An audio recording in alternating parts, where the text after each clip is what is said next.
जय गुरु जी। शुक्राना गुरु जी। सारी संगत को जय गुरु जी। ओम नमः शिवाय। शिव जी सदा सहाय। ओम नमः शिवाय। गुरु जी सदा सहाय। शिव पुराण श्री कोटि रुद्र संहिता का 32वां अध्याय। सुदेहा सुधर्मा की कथा। सूत जी बोले, हे महर्षियों, दक्षिण दिशा में देव नामक एक विशाल अद्भुत पर्वत है। उसके पास ही सुधर्मा नामक ब्राह्मण अपनी पत्नी सुदेहा के साथ रहता था।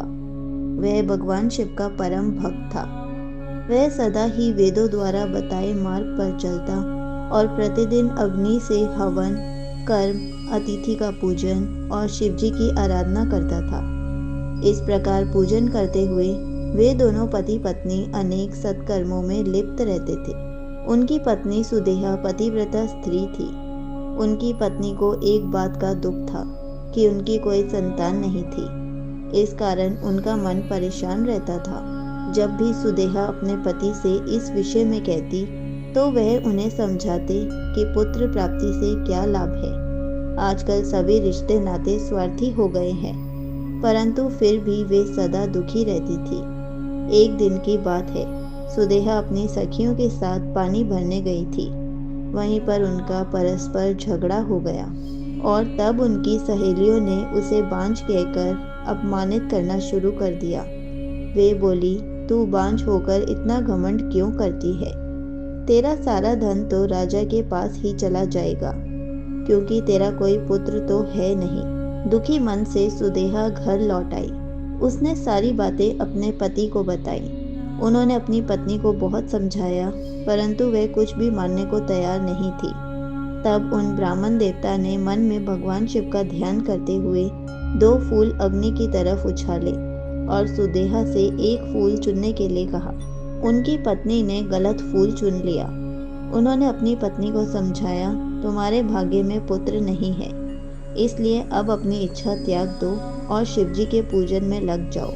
अपने पति सुधर्मा की बातों का सुदेहा पर कोई प्रभाव नहीं पड़ा और वह उनसे इस प्रकार बोली, हे प्राणनाथ, यदि आपको मेरे गर्भ से पुत्र प्राप्त नहीं हो सकता तो आप दूसरा विवाह कर लीजिए। परंतु सुधर्मा ने विवाह से इनकार कर दिया। तब सुदेहा अपनी छोटी बहन घुष्मा को अपने घर ले आई और अपने पति से प्रार्थना करने लगी कि उससे विवाह कर ले।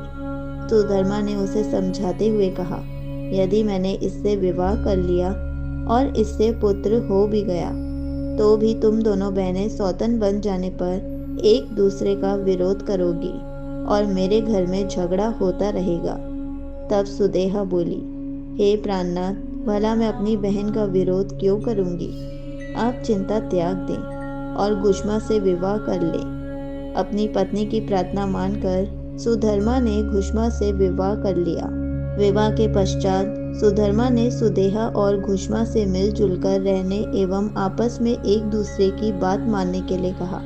फिर घुष्मा अपने पति सुधर्मा के साथ प्रतिदिन 101 शिव पार्थिव लिंगों का षोडशोपचार से पूजन करके तालाब में उनका विसर्जन कर देती।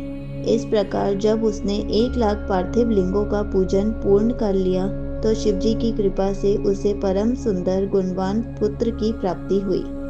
पुत्र पाकर घुष्मा और सुधर्मा बहुत प्रसन्न हुए, परंतु सुदेहा को अपनी बहन से जलन होने लगी। संगत जी, यहीं पर शिव पुराण श्री कोटि रुद्र संहिता का 32वां अध्याय समाप्त होता है। जय गुरु जी। शुक्राना गुरु जी।